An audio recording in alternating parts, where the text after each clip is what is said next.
You'll notice as we go into other rooms, we have cabinets painted out on the floor as well. Some people visualize, differently, and seeing it painted on the floor means a lot more than on a piece of paper. We're gonna see a lot of stuff that hopefully will prompt people to go, I need to think a little further ahead, because then I can really make some things awesome because of that. Okay, Brent, we are here at the Harbor House, and we're gonna talk a little bit about framing today. Right? Right. And so we're in the great room, right? Great room. And this is the beginning. This is going to be fantastic. And so tell us a little bit about what's going on with the framing here. We see a lot of exposed things. Will everything be covered up, or what's kind of being planned here in the framing? So all of these timbers, the big timbers you see, those will be exposed. They're not structural. Those are just for looks. The plywood on these end walls here, we talk about that more when we get to insulation, but that's to draft stop on those walls so they can insulate. You're putting some kind of already decor things in the framing stages. Right. So like you've got some stuff coming in right here. Did some niches for the artwork, as well as you can see it's wired for a light. So, I mean, that's really, when you think about that, you've got to think far enough ahead that you're like, this is where we might want to display artwork and getting something for a light in there. So we're heading into the master suite, right? Go back here into the master suite. It's almost like the floor plans are drawn out in the house. Right, we try and mark things like put where the hinges go so you can tell which way the door swings, but also paint it on the floor makes it very easy for the homeowner to see, which way does this door swing. The electrician knows, hey, where do I put the light switch so it's not behind the door. This is going to be exposed high ceilings. Correct. Right? And so we're getting ready. So this is all going to be insulated behind it?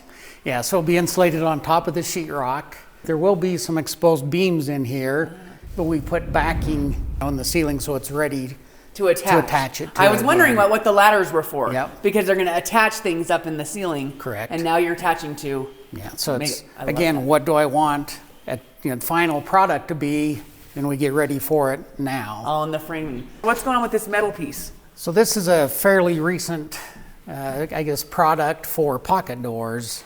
And you can see that it's much more solid than the standard ones that have been used for years.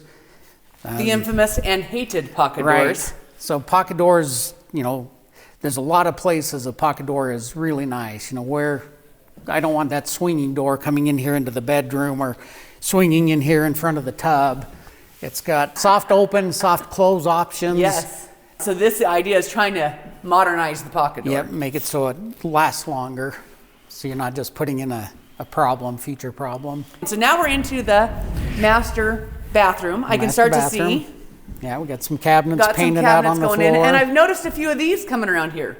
So this is something I've never seen. You've got little QR codes. What's happening here? We do. So we've been putting pictures of cabinets on the wall for several years now, and technology, we can now put QR codes, and we can put the light fixtures, the cabinets, the plumbing fixtures. Click on it, and it takes them right to a drawing. And I can see takes you to a web page. Yep.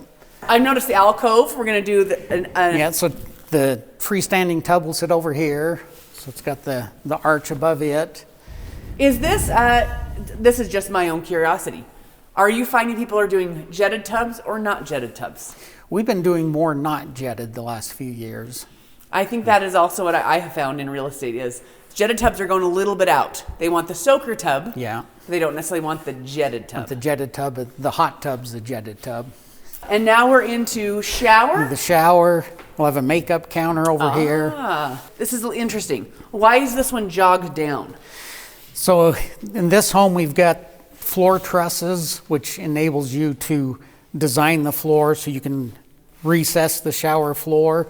That way you can have a curbless shower. You won't have any lip when you go into the shower. You just can go walk straight on in. Correct. Is there going to be floor heat in this house? There will be heat in this bathroom. Another thing to plan ahead. So here's for the floor heat. So it won't be is it hydronic in here? No, this will be electric floor heat. Correct. Gotcha. But you're planning ahead. You've got to have. Yeah, you had to get the power to it and then wait for the power to get to the floor. Now we're into the master closet. Yeah. I know you think this might be the master bedroom, but it's not. It's the closet. And that's a big window to get dressed in front of. That's a big window to get dressed in front of. We're not going to say that this, no, I'm just. This is going to be amazing in the closet. So, you know, the big window in the closet, we've got the big window in the master bedroom. So if we swapped it and put the bedroom in the front, you still have the big window. We want to be able to see the harbor from the bedroom. So we got the big window because that's what looks nice from the outside. So the plan is to put bottom-up blinds in here. So you can have this part. Yeah, and this so you all can cover it gets and to stay still open. keep the top open. Smart. I like that. This is interesting. I noticed that you've got this labeled for hooks. We're planning ahead for what in here? Yep, again, for some hooks for hanging robes, whatever you want to hang on hooks in the closet. So it's down to the point of planning ahead to where I'm going to hang clothes in here like this. Yep. And, the windows you want to have curtains on, you really should get backing in for those. Makes sense. Yeah, you probably noticed in the shower niche was already framed. Again, just thinking ahead. Anything you can get the first time so you don't have to redo it. That's smart. That's super smart. Again, more QR codes to see what it's like. So now we're walking through here, again, looking at, so I'm assuming we've got maybe a go to the island? QR code. Yep, there's an island. And then there'll be a cabinet that sits here. So we got the drawings here on the QR codes, have it painted on the floor. The light fixture is marked out on the floor with the center where the box goes. No way. This is to line up to the ceiling? Yep. Oh my goodness. So the electrician knows where to put the light. That's a lot ahead of time. That's pretty amazing. You'll notice there's the next light. Oh my goodness. So why would you need to have the light marked on the floor? Is that cross right here. This there. It's the one he's got the circle Why around. would they need to know on the floor where the light is on the ceiling? Well, if you want to get it centered in the room this way, and then if you want, you want it off the edge of the island, off the edge of where, clothes will be here, so you get it in that walkway. So you don't end up with, dark spots or your light over top of your shelving. So that planning ahead of where does the light go? Where do the light switches go? Amazing. Where am I going to hang a curtain? So much. It almost feels like it feels almost daunting to think about planning the house. I mean, this is a lot of planning.